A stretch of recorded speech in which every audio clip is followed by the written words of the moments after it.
99.3 Nigeria Info Lagos. Good morning to you. Welcome to Dailies today, the second part. I'm Sheriff Quadry. I'm Jimi Disu. I'd like you to sit back and hear something very, very interesting this morning. You don't want to miss it. Just sit back. Okay. You can watch the show on Facebook and on YouTube. Nigeria Info 99.3 is how you can watch the show on Facebook and on YouTube. Let's start with the Daily Trust newspaper. This front page story here.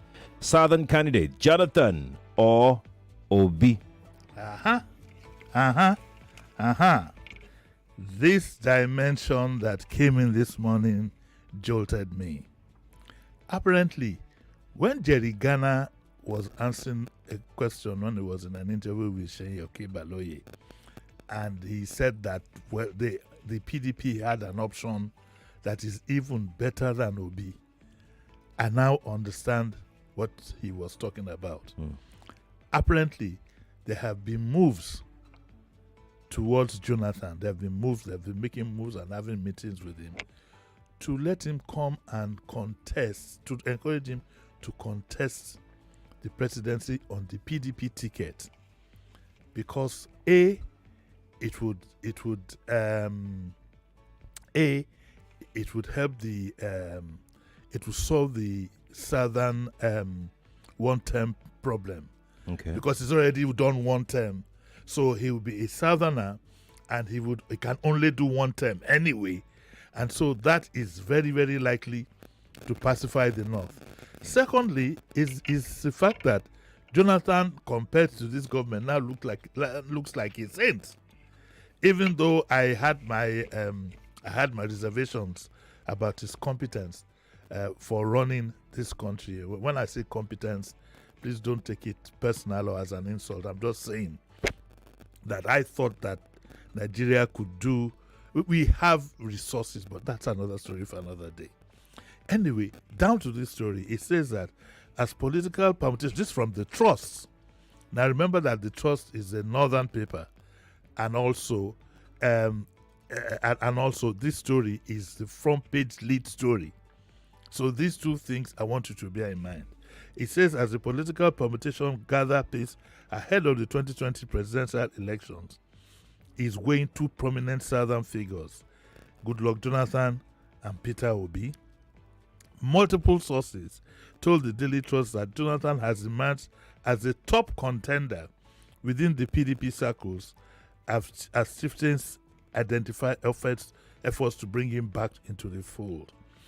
The move comes amid the party's ongoing internal crisis and declining influence, especially following the defection of its 2019 and 2023 flag bearer, Atiku. So it goes on to talk about Jonathan. It goes on to the third page, and it says that it says what exactly I said in the very beginning. Jonathan has been contacted. His aide, one of his aides, says, let me read the story. Jonathan needs concrete assurances, ex-aide. While efforts to get a formal reaction from Jonathan's spokesman, Ikechukwu Eze, were not successful.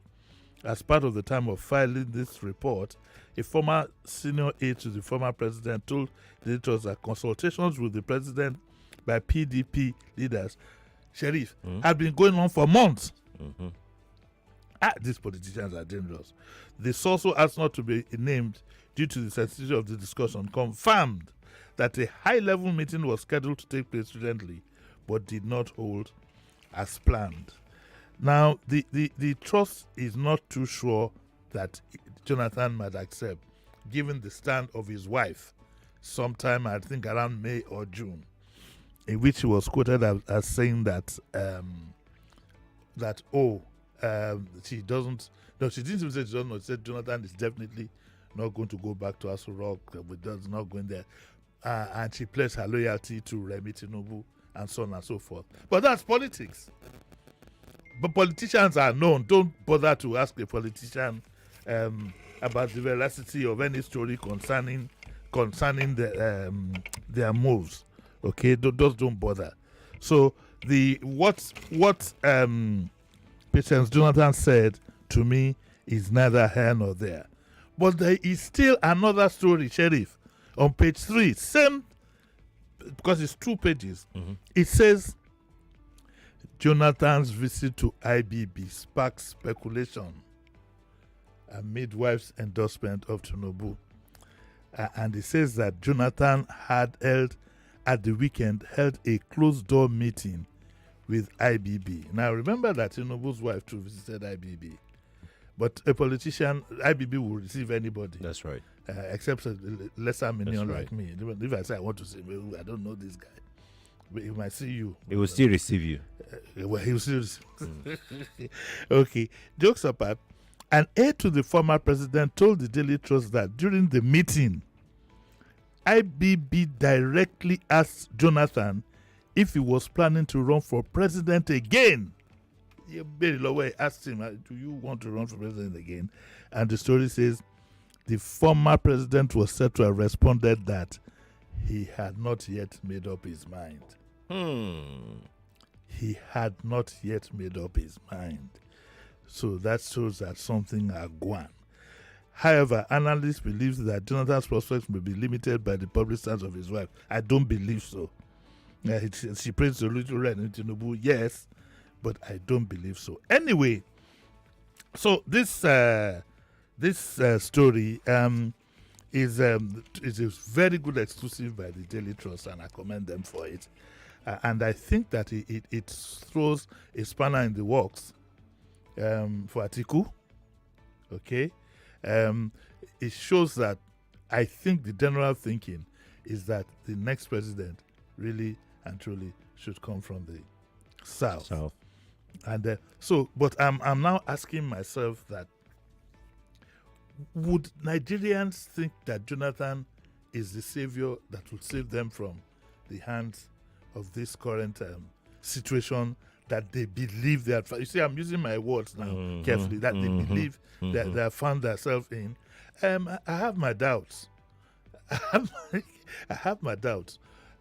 But I think that Jonathan could be a formidable, opponent to the current president as things are now. I did not say he will upset the apple cart, but I said he would be a formidable opponent to the. So what would then? How strong would the PDP? Would the PDP then join with the ADC? Would Peter Obi agree to join the PDP back and just campaign for Jonathan? And Jonathan fulfills one problem that is across the political parties, and that is that they would want a southerner to use up the second term with the guarantee, of course, then that power would shift again to the north. So it is a whole lot of it's early days yet, but things are beginning to take shape bit by bit. If Jonathan suddenly declares that he wants to run, does he have the gravitas and the muscles to bring back all those who had left? Jonathan comes from the same region with Wike. So would Wike now be? Would he says he's going to support Tinubu? Of course, that's where his launch is coming from as at now. Would he be able to move against, quote and unquote, a son of the soil? His former leader. His former leader. Because it was minister under Jonathan. So we shall see. It's getting interesting as far as that is concerned. You want to ask me something? No, not at all. Not at all. Because the way you were looking at me, I thought you wanted to ask me where do bomb can learn. like God bless my mom, my guy would say, why do you wear to do you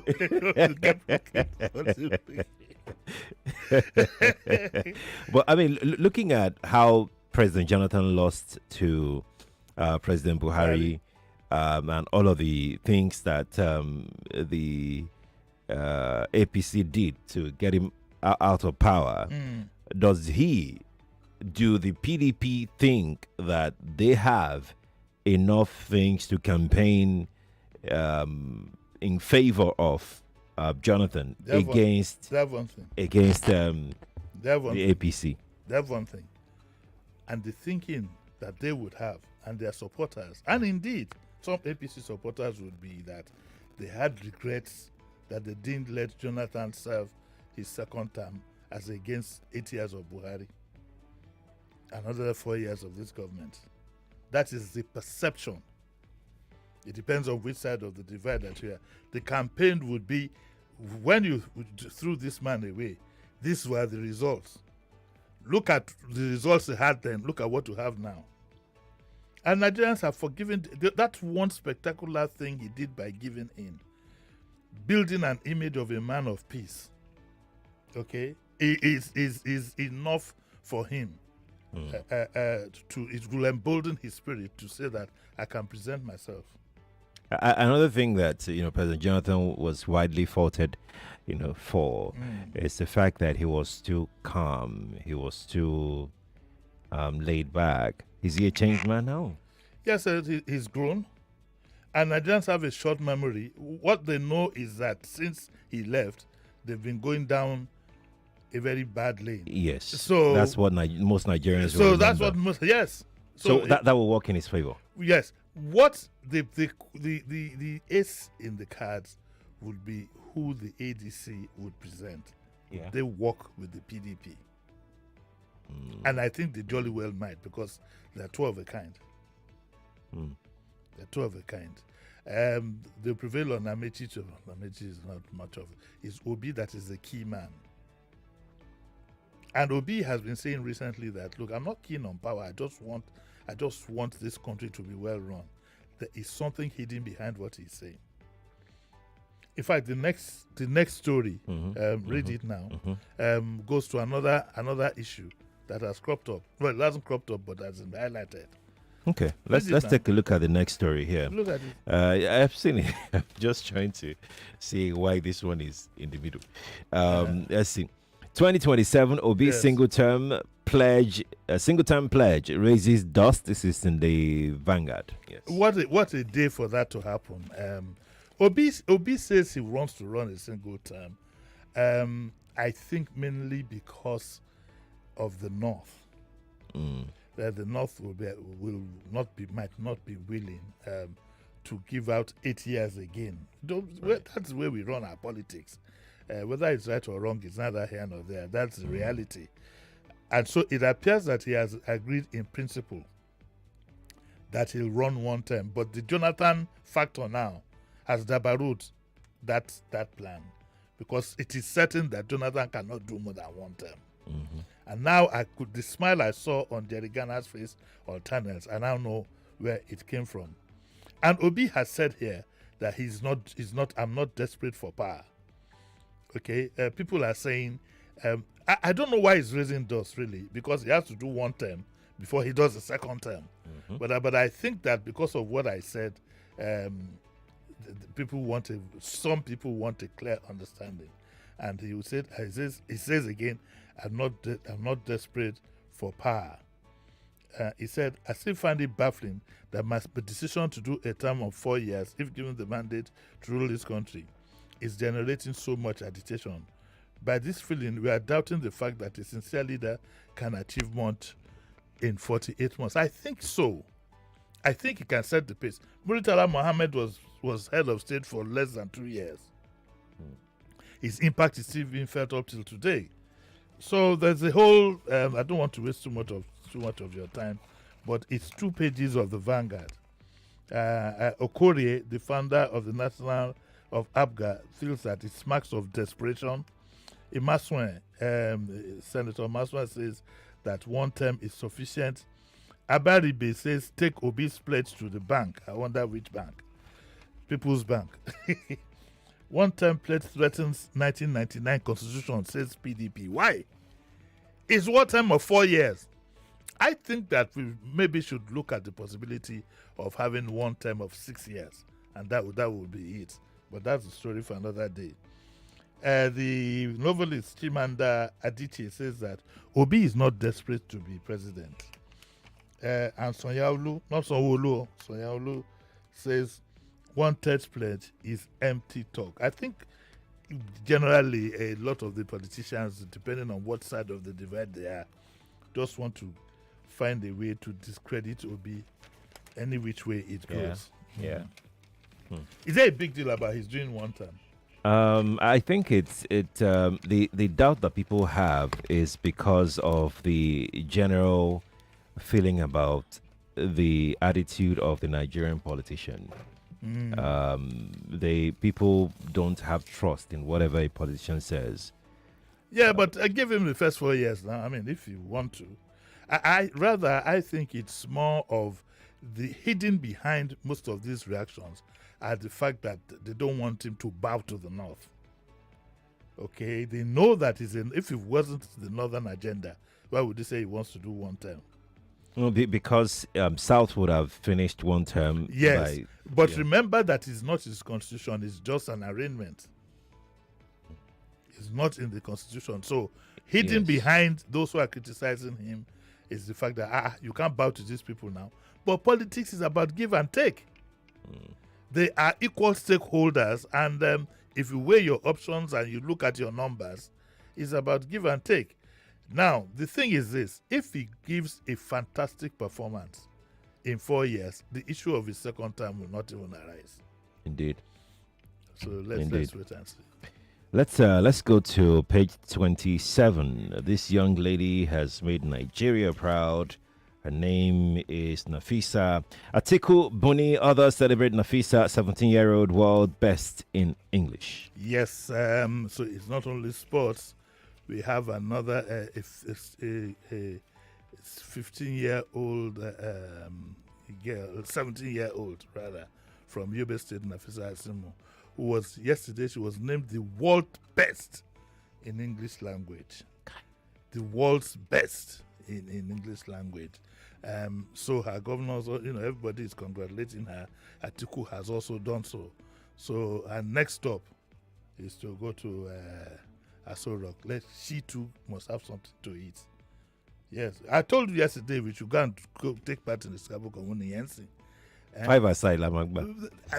I don't care. Let them go. So congratulations to Nafisa. Congratulations to her.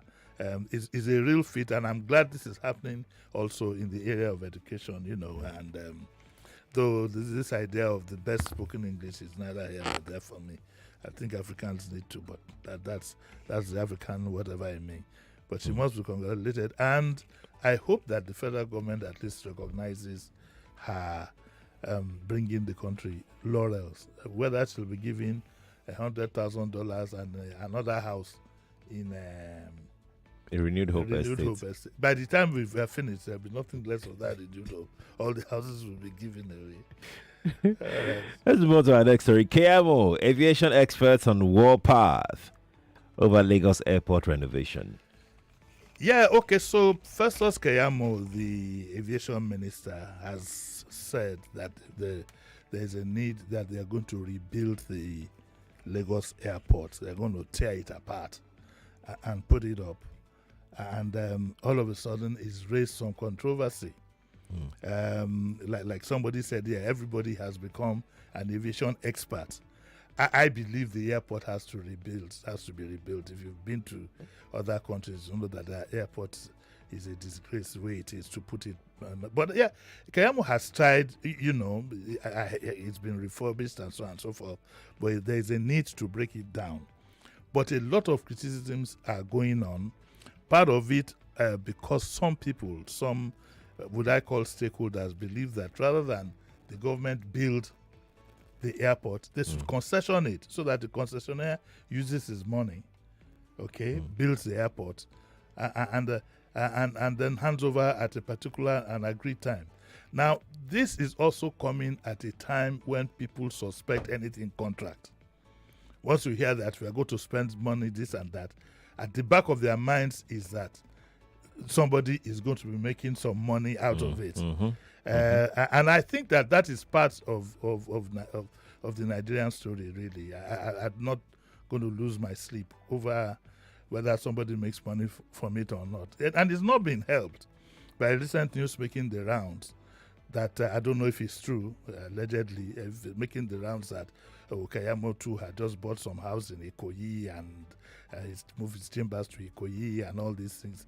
the typical Nigerian thing, but I don't know if that is true. But all these things, it belittles the confidence of the public in these things. I don't know if it's true that, but he said he bought a corner piece. I think he has to address that. Just for the sake of it, I'd advise that he come out with a statement to debunk it or whatever. I think it's in Sahara Reporters or somewhere they said that they had bought a house. But Chris Aligbe insists, Chris Aligbe used to be with Nigeria Airways, and insists that concessioning would have been better for redeveloping the terminal. However, the concessioning they did with by Quadry in Muritala Mohammed, the domestic airport, I don't know how far that has gone, but it was full of fits and starts. And also Captain Ojikutu, who is the former commandant of the Muritala Mohammed International Airport, he says that there was Concession Privatization and Commercialization Act of 2000. It brought by Quadry, which cannot be compared to any domestic terminal in Nigeria today. What is government reason for not concessioning passenger terminals? Anything that is non-aeronautical is not the business of government. It is a waste of government's obligation. It is a waste. Government's obligation is to ensure safety and security for the airports. How much have we put into the airport safety and security? So essentially, that's what is making the rounds. I honestly don't know. I believe that if you could concession, it would tick many boxes. But if Nigeria had decided they want to build so big, but we do need a new airport there. And one more time, the minister has to address that accusation about him. There was one about him having a house in America, another one, and all these things. People in public office, though, I must quickly add, have to be very careful. The Nigerian public is very, very skeptical. It is assumed that a lot of things will go under the bridge and things like this. I mean, looking at the president of Festus Keyamo, he's a senior advocate of Nigeria. He has a very thriving law practice or legal practice. I mean, what is the big deal in him having a house in America? I don't know. But he just needs to answer it. That's all. He just needs to... he needs to let us know whether his chambers, he's still running his chambers as being minister, which shouldn't happen. He just needs to let the public know. Don't forget, you see, corruption is a part of us. And it is assumed. Certainly, that one is. And there is something I say called optics.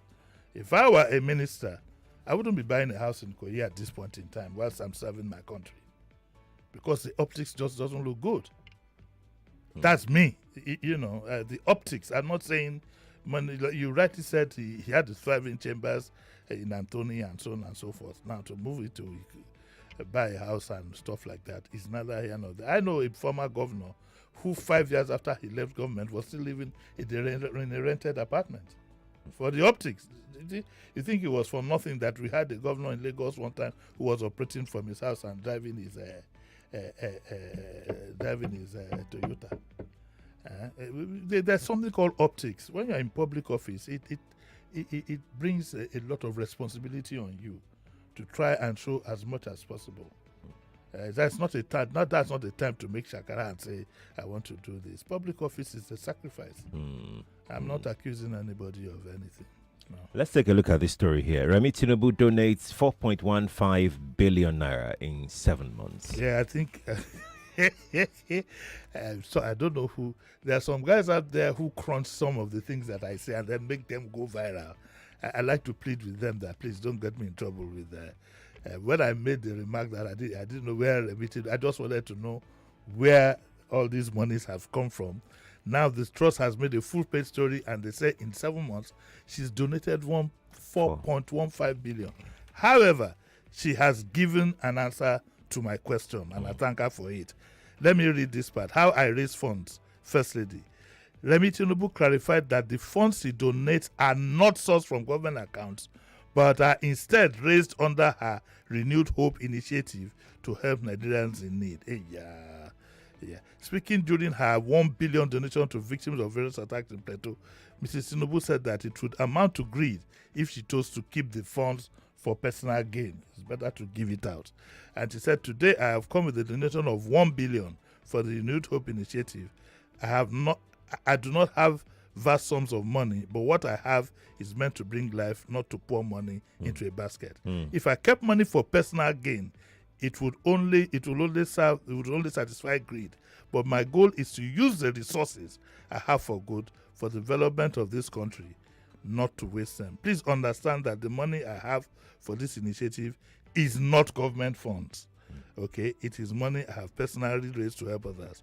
As I continue to travel and see the impact of our work, I ask for your prayers as we seek to make a lasting change. So see, it's money that are donated to have so 4 billion in 7 months. I wonder how much has been donated, but the people should not go and crunch that again.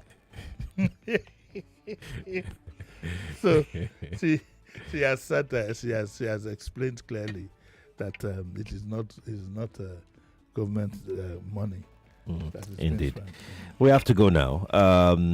You're back at 9 for Dear Bumi. Dear Bumi, today we are going to look at the propriety. Some guests yesterday raised an issue and I want to pursue it further. Okay. Whether you should invest with your wife, whether you should do business with her, whether it's right or wrong. Yes, we want to look at that particular issue today. All right. So don't miss it. Lagos, thank you for joining us. Let's leave the studio now for Kofi to come wrap up on the morning crossfire. Stay with us. 7 p.m. Done. 99.3 Nigeria Info. We are more than just radio. Subscribe to our YouTube channel at Nigeria Info FM. Check us out on Facebook at Nigeria Info 99.3. Follow us on Twitter at Nigeria Info FM and on Instagram at Nigeria Info FM Lagos for live updates as it happens.